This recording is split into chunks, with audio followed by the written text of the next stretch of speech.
Don't I make it look easy? That's how everyone feels, especially on social media. Of like, here's all the good I post. Here's all the good moments. You'll never see me cry in a pic because I don't post the bad, you know? But it also gives false hope out there that everything's perfect all the time when it's not. And that's okay too.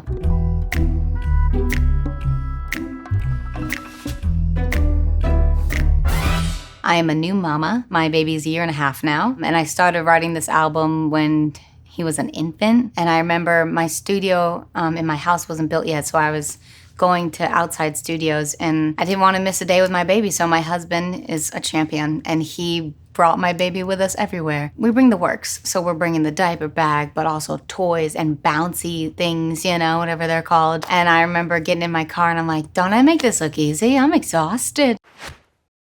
I just posted a picture, read all the comments, hearted the good ones if I'm being honest. I might have spent an hour on it.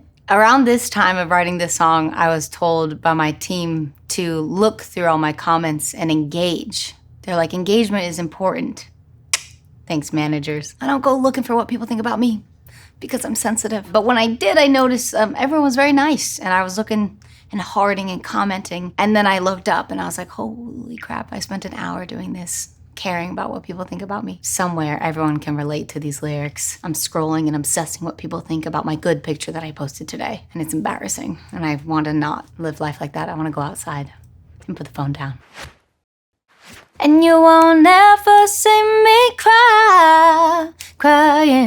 'Cause I've got a filter for every single lie. I love this line so much because it's so true. Being a working mom, there's like this expectation that we're supposed to be stoked and happy all the time and pretend like everything's perfect. Everything's fine. I can juggle it all.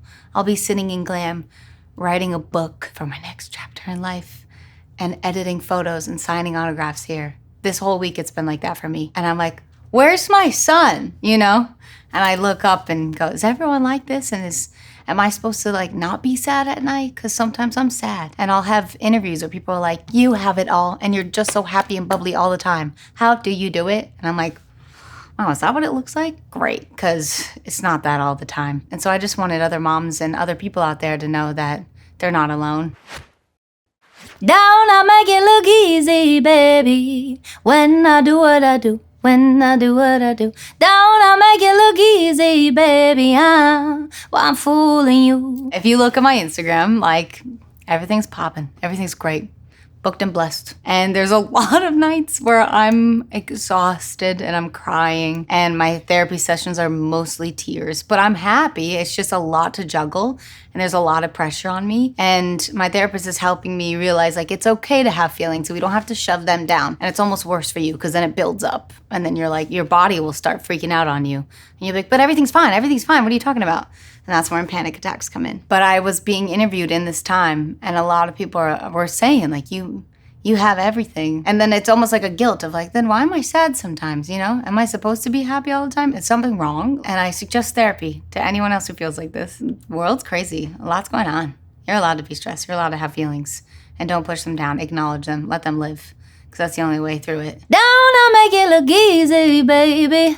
I'm good at keeping my cool, good at keeping my cool. Don't I make it look easy, baby? I'm fooling you. There's a lot of ways I keep my cool. My husband and I do meditation. We do transcendental meditation. We make sure that we put time in the calendar for us and we will get a massage or we'll go on long walks. That's our favorite thing to do is go on walks with our baby boy and talk. And he's the best listener. You think I live that lavish life, happy life, but you don't know I'm up all night, worry about my body type, wonder if I'm what they like. But I should just say fuck it right. After having a baby and I had a C-section and it was not the best time. It was a tough C-section. I couldn't see him for a couple days. But I've never had a surgery before. I've never broken a bone. I've never had scars like that.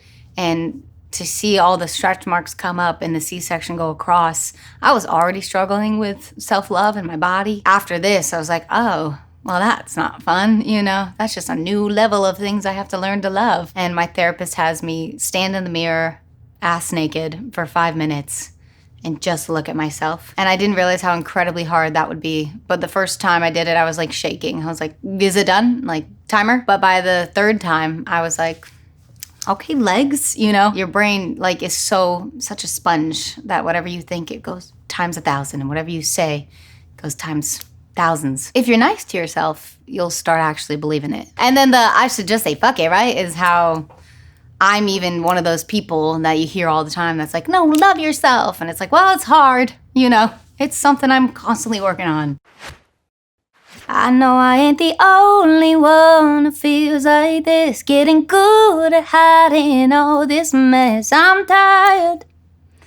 Oh, Lord, I'm tired. I know I'm not the only one like this because my fans are so awesome, and they'll tell me their stories, and they'll reach out or they'll comment on the TikTok videos and say, I needed this song years ago. Meghan did it again with another self-love anthem and saying exactly how I feel, but I didn't know how to put it into words. So that's what I love about my community, my fans who are listening to these songs and relating to them. And I'm sleepy, man. I'm tired. I'm tired from lack of sleep, but I'm also tired of this cycle that I'm still locked in. It's been almost 10 years since I really saw About That Bass.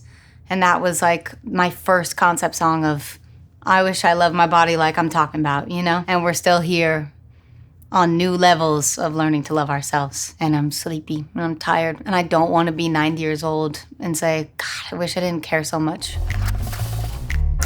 It's hard to not compare yourself, and social media made it way harder. I look back at pictures already and I was like, that was adorable. Why did I hate myself? You know, I don't want to be old and regret all that time. It's a project and it's something I'm working on daily, but I will figure it out.